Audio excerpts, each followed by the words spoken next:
কোনো হিন্দুর বাড়িতে যান তাহলে অসুবিধা নাই, তবে দাওয়াত খাওয়ার ক্ষেত্রে মনে রাখতে হবে হিন্দুদের জবাই করা কোনো পশুর গোশত খাওয়া যাবে না।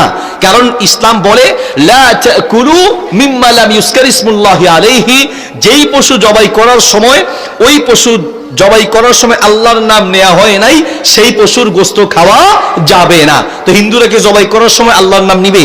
বিসমিল্লাহ বলবেন। আবার যদি আপনি কোনো হিন্দুকে শিখায়া দেন যে তোমার বাড়িতে দাওয়াত খামু কিন্তু জবাই করার সময় বিসমিল্লাহ বলবা, জবাই করার সময় সে বিসমিল্লাহ বললেও জায়েজ হবে না, কারণ তার ভিতরে ঈমান নাই। এই জন্য কোনো হিন্দু দাওয়াত দিলে তার জবাই করা কোনো কিছু খাওয়া যাবে না। এমনি আপনাকে চা বিস্কিট এই সেই শুকনা কোনো খাবার দাওয়াত দিল, জবাই করা কিছু নয়, তাহলে সেই দাওয়াত গ্রহণ করা যাবে, খাওয়া যাবে। নাম্বার 2 হচ্ছে হিন্দুদের মূর্তির সামনে ভোগ হিসেবে দেয়, যেটাকে উহিল্লা লিগাইরিল্লাহি বিহি, হুররিমাত আলাইকুমুল মাইতা ওয়াদ দামু ওয়া লাহমুল খিনজির ওয়া মা উহিল্লা লিগাইরিল্লাহি বিহি। আল্লাহ তাআলা হারাম করে দিয়েছেন মৃত গোশত, রক্ত, তারপরে শুকরের গোশত এবং অনেকগুলো পশু আমাদের জন্য হারাম। এই আয়াতে যেটা বলা হয়েছে হুররিমাত আলাইকুমুল মাইতাতু, মৃত পশু আমাদের জন্য হারাম, ওয়াদ দামু এবং রক্ত হারাম, ওয়া লাহমুল খিনজির শুকরের গোশত হারাম, ওয়া মা উহিল্লা লিগাইরিল্লাহি বিহি, আল্লাহ ছাড়া গায়রুল্লাহর নামে যেটা ভোগ হিসেবে দেওয়া হয় অথবা মানত করা হয় সেই পশুর গোশত খাওয়া জায়েজ হবে না। এখন হিন্দুদের পূজায় যে খাবারগুলো দেয় সাধারণত সেগুলো কিন্তু মূর্তির জন্য ভোগ হিসেবে দেয়, মূর্তির নামে মূর্তির জন্য উৎসর্গ করা হয়। আল্লাহ ছাড়া অন্য কারোর জন্য উৎসর্গ করা কোনো খাবার গ্রহণ করা যাবে না। কাজে হিন্দুর বাড়িতে দাওয়াত খেতে হলে 2টা কথা মনে রাখতে হবে। 1, তাদের জবাই করা কিছু খাওয়া যাবে না। 2, তাদের মূর্তিদের নামে বা গায়রুল্লাহর নামে উৎসর্গকৃত কোনো খাবার গ্রহণ করা যাবে না। এছাড়া অন্য খাবার দাওয়াত হিসেবে গ্রহণ করা যাবে। চুল কাটার সুন্নত নিয়ম কি? চুল কাটার নবী সাল্লাল্লাহু আলাইহি ওয়াসাল্লাম চুল রেখেছেন বাবরি, যেটা কাঁধ পর্যন্ত অথবা কানের লতি পর্যন্ত, বা কান বা কানের লতির একটু নিচে, কান এবং কাঁধের মাঝামাঝি রাসূল সাল্লাল্লাহু আলাইহি ওয়াসাল্লাম এভাবে রেখেছেন। এইভাবে যদি কেউ চুল রাখতে চান রাখতে পারবেন, তবে সেক্ষেত্রে চুলের যত্ন করতে হবে।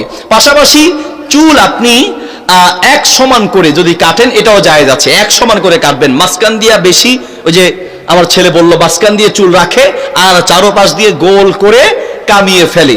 আরো সহজে বুঝবেন এটাকে আমাদের ফেনী নোয়াখালীতে যারা ছোটখাটো চুরি করতো, সেটাকে আমাদের ফেনী নোয়াখালী ভাষা কয় ছেঁচড়া চোর, ডিম চোর, মুরগি চোর, হাঁস চোর, এইসব চোরের নাম হয়েছে আঞ্চলিক ভাষায় ছেঁচড়া চোর।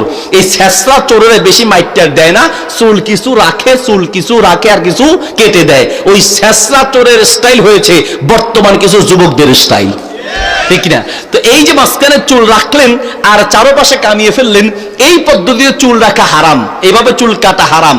নবী সাল্লাল্লাহু আলাইহি ওয়াসাল্লাম নিষেধ করেছেন, বুখারীতে হাদিস আছে, নাহা রাসূলুল্লাহি আনিল কজা, কজা পদ্ধতিতে চুল কাটা নিষেধ। কজা পদ্ধতি কোনটা?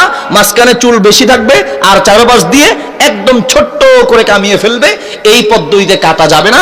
এক সমান করে কাটতে পারেন অথবা বাবরি রাখতে পারেন। মাথার চুল কামিয়ে ফেললে এটাও জায়েজ আছে।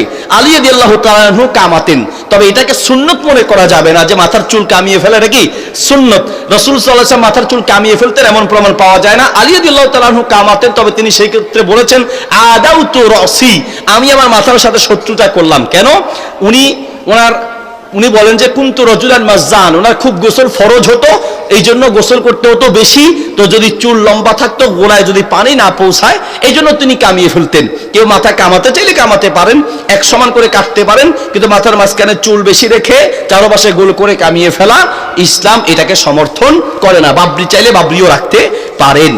এরপর প্রশ্ন হচ্ছে, যেমন আমাদের আলহামদুলিল্লাহ যাদের পক্ষে সম্ভব আর কি যে বাবরি চুল রাখবেন, তাদের ক্ষেত্রে শর্ত হচ্ছে চুলের পরিচর্যা করতে হবে। ওই যে বিভিন্ন দেখেন না মাজারে চুল রাখতে রাখতে এমন জট বাজাইছে, এখন এটারে আল্লাহর ওলি নিদর্শন মনে করে, নাউজুবিল্লাহ বলেন।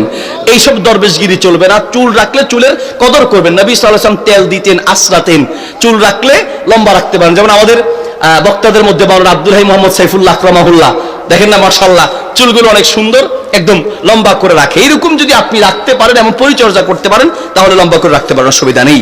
এরপর প্রশ্ন হচ্ছে, হিন্দু থেকে কেউ যদি মুসলমান হয় তাহলে সুন্নতে খতনা করতে হবে কিনা?